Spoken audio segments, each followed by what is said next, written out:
अगला टॉपिक जो है शेप्स। अगर मुझे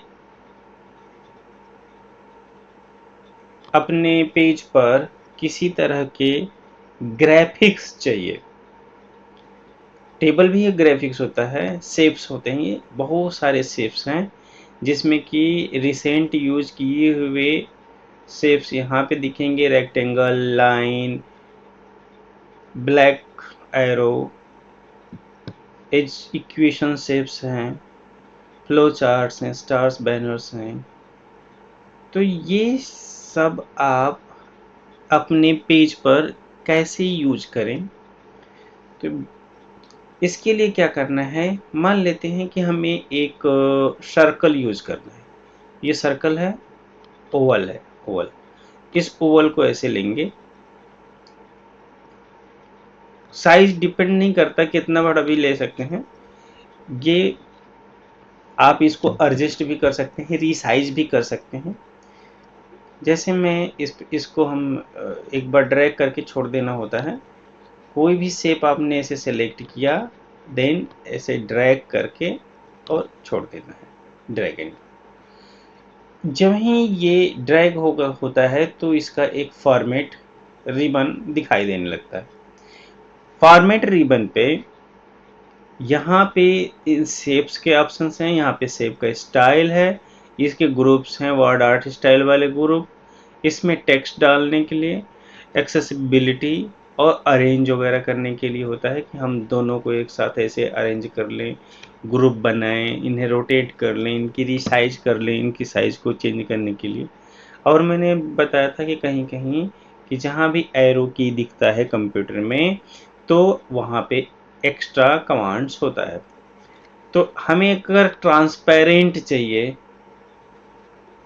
शेप, ट्रांसपेरेंट शेप, तो इसमें से हम कोई शेप सेलेक्ट करेंगे। ये ट्रांसपेरेंट है, दिख नहीं रहा लेकिन है ये शेप। इसमें से कोई शेप ऐसे कोई भी कलर लेंगे, उस कलर का शेप बनता जाएगा। हाँ, अगर हम इसके लाइन को, यहाँ पे जो शेप फिल्स है, अगर इसे हम हटा दें तो इस तरह से होगा। शेप फिल्स को हमने नन कर दिया, नो फिल्स कर दिया इस तरह से। आउटर लाइन अगर भी हम हटा सकते हैं, नो आउटर लाइन, तो हमें लगेगा कि शेप है ही नहीं, बिना आउटर लाइन का तो शेप दिखेगा नहीं। तो इस तरह से आउट। इसमें क्या इफेक्ट्स डालना है इस शेप पर, तो यहाँ पे शेप इफेक्ट्स पे आप ले सकते हैं, 3D इफेक्ट, 2D इफेक्ट, कैसा इफेक्ट चाहिए आपको। इसमें इसके इसके ऊपर अगर हम टेक्स्ट लेते हैं, शेप में भी टेक्स्ट होता है, तो अगर टेक्स्ट लेते हैं तो उसकी स्टाइल को हम यूज़ कर सकते हैं। क्योंकि हमने टेक्स्ट नहीं लिया है तो इसलिए यहाँ पे केवल भी शेप में ये चलेगा, ठीक। अब यहाँ पे जो है इसकी पोजीशन, ये पेज पर कहाँ टेक्स्ट रहेगा, उसकी पोजीशन क्या कहाँ होगी इस इमेज की, इस शेप की। तो शेप को हम ग्राफिक्स बोलेंगे, इसकी पोजीशन कहाँ होगी वो हम यहाँ से सेट कर सकते हैं। ये नीचे चला गया, यह नीचे चला जाता है ऐसे, लेफ्ट राइट और ऊपर ऐसे ऊपर।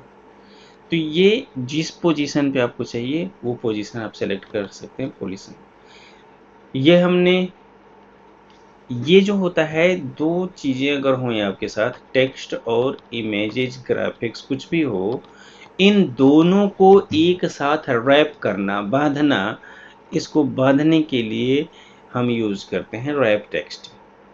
तो स्क्वायर बाय डिफ़ॉल्ट हम स्क्वायर लेंगे तो ये कहीं भी पूरे पेज पर जा सकता है ऐसे उठ करके, कहीं भी ऐसे स्क्वायर में।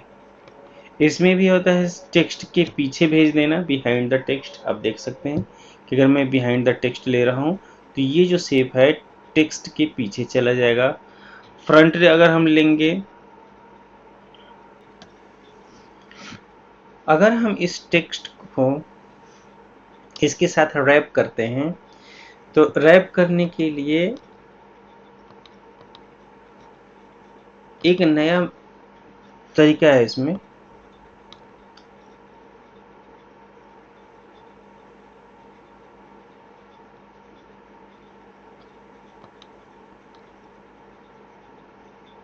देखिए, जैसे हम इस टेक्स्ट को अलाइन करते थे लेफ्ट राइट जस्टिफाइड, वैसे ही हम इस शेप को भी अलाइन कर सकते हैं।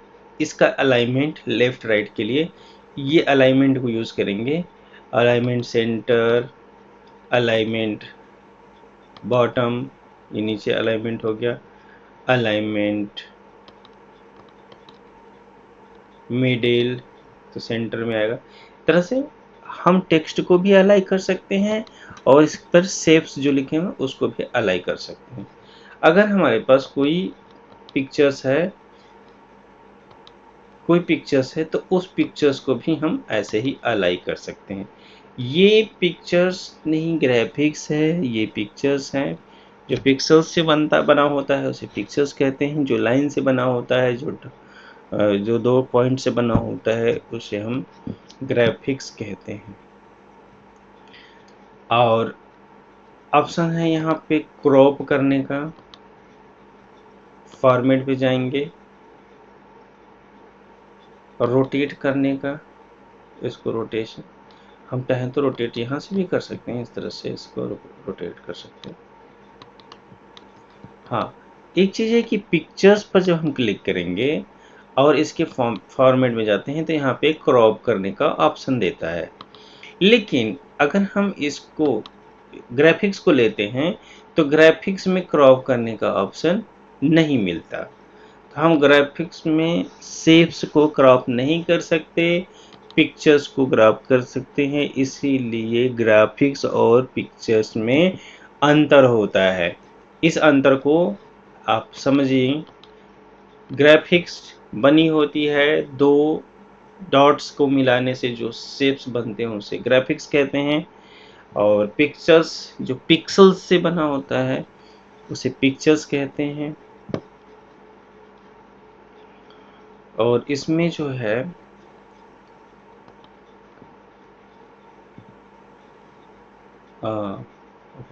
यहाँ से भी साइज इंक्रीज डिक्रीज करने के लिए दिया हुआ है साइज का ऑप्शन, और एक साथ इस पर एरो की पर क्लिक करने से इसकी जो साइज है मैनुअली हम चेंज कर सकते हैं। देखिए, पोजीशन यहाँ पे दे रहा है टेक्स्ट का, जो रैप हमने किया है बाय डिफॉल्ट स्क्वायर रैपिंग है, tight through top bottom behind the text. अगर हम इस टेक्स्ट को सेलेक्ट करके बिहाइंड द टेक्स्ट करते हैं, सेलेक्ट रैप और behind the text, behind the text, इस तरह से ऐसे कर सकते हैं तो टेक्स्ट पीछे चला जाएगा, शेप्स उसके पीछे चला जाएगा। ठीक, उसके बाद है इंसर्ट में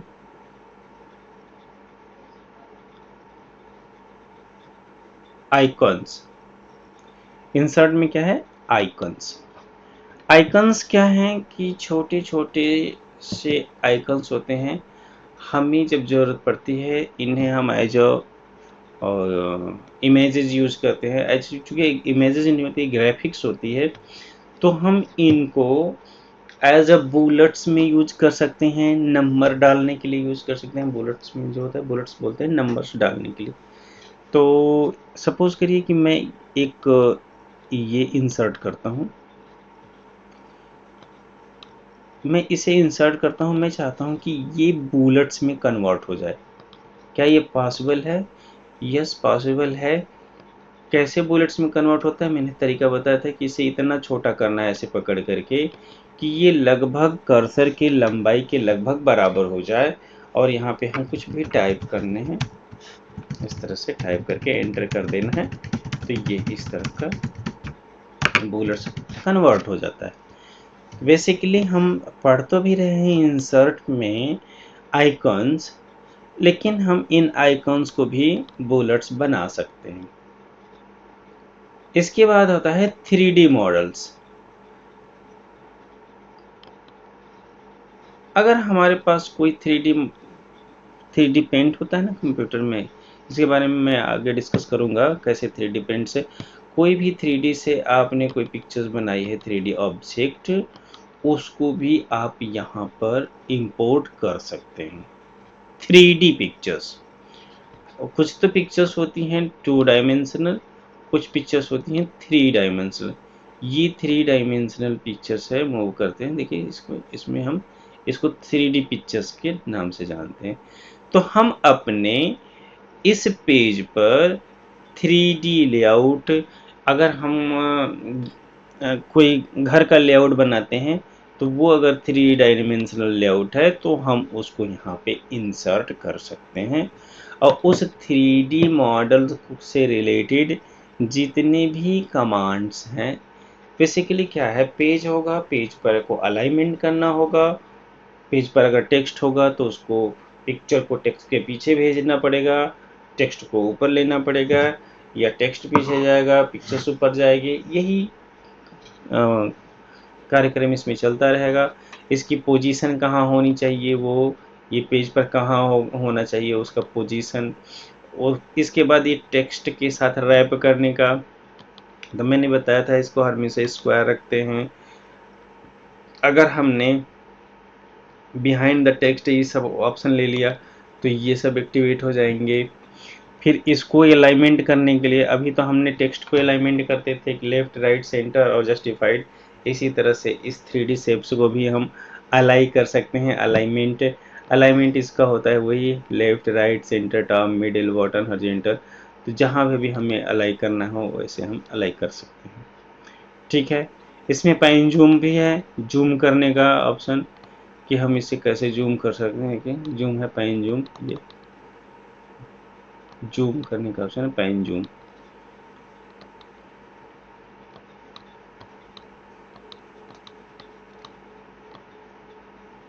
इस तरह से ये कंप्यूटर प्रिंटर है, आप इसे जूम कर सकते हैं।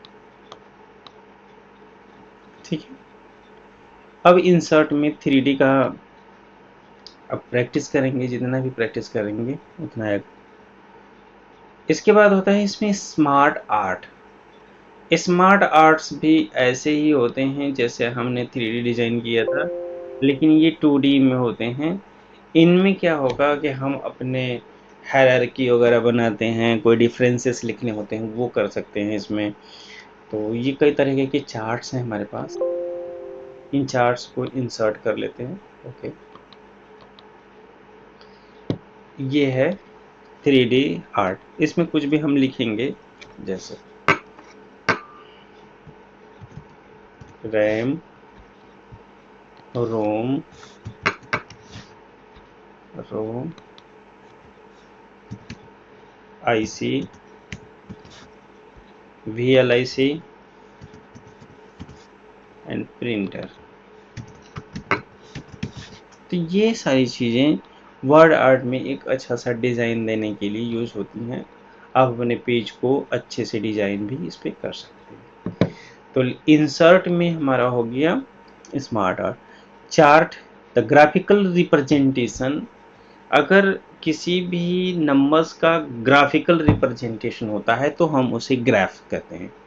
Graph, graphical representation of the any number, कई सारे नंबर्स हैं उनका हम ग्राफिकल रिप्रेजेंटेशन लिख सकते हैं। कंट्रोल एंटर करके एक नया पेज बन जाएगा, इसको डिलीट कर देते हैं।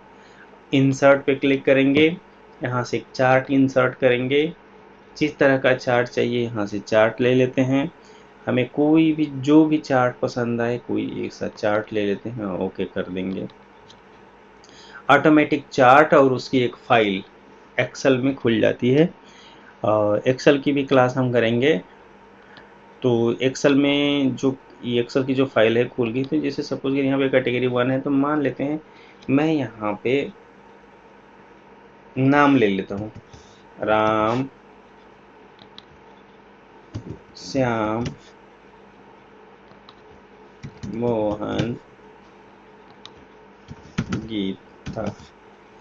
इसके बाद ये जो सीरीज 1 है इसको हम नंबर ले लेते हैं, नंबर मतलब सब्जेक्ट हिंदी, इंग्लिश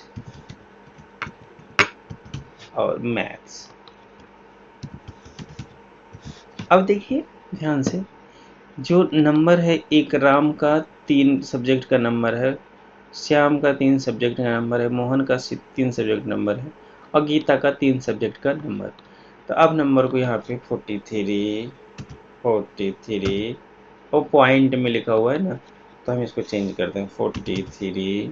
50 में नंबर दे रहे हैं, इसका मतलब 34 35 45 45, ऐसे ही 24 24। जो हम नंबर डालेंगे वो ही यहाँ पे शो होगा। अब इसको क्लोज कर देने से भी कोई फर्क नहीं पड़ेगा, हमारा ग्राफ वैसा एज इट इज दिखाई देगा कि सबसे ज़्यादा नंबर जिसका है वो यहाँ पे रिप्रेजेंट करता है कि हिंदी में कितने नंबर्स मिले, कितनी वैल्यूज है इसकी। ये चार्ट के डिज़ाइन को चेंज कर सकते हैं, कैसा चार्ट चाहिए हमें, हम चार्ट को ऐसे चेंज कर सकते हैं। डेटा को एडिट करना हो तो यहाँ पे एडिट पे क्लिक करेंगे तो एडिट आ जाएगा। यहाँ दोबारा से हम डेटा को चेंज कर सकते हैं, यहाँ से डेटा हम चेंज कर सकते हैं।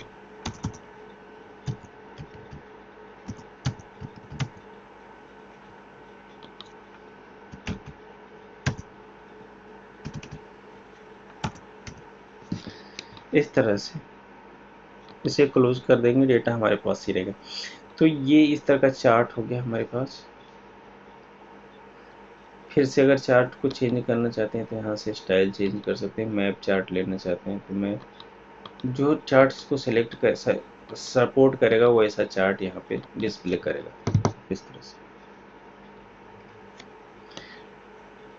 इंसर्ट में चार्ट हो गया हमारे पास, और स्क्रीनशॉट। अब स्क्रीनशॉट है, हमें कैसे स्क्रीनशॉट लेनी है, कोई सा भी स्क्रीनशॉट अगर हम चाहें तो स्क्रीनशॉट यहाँ पे ले सकते हैं। जैसे हमने प्रिंट स्क्रीन बटन से लेते हैं वैसे ही स्क्रीनशॉट ले सकते हैं।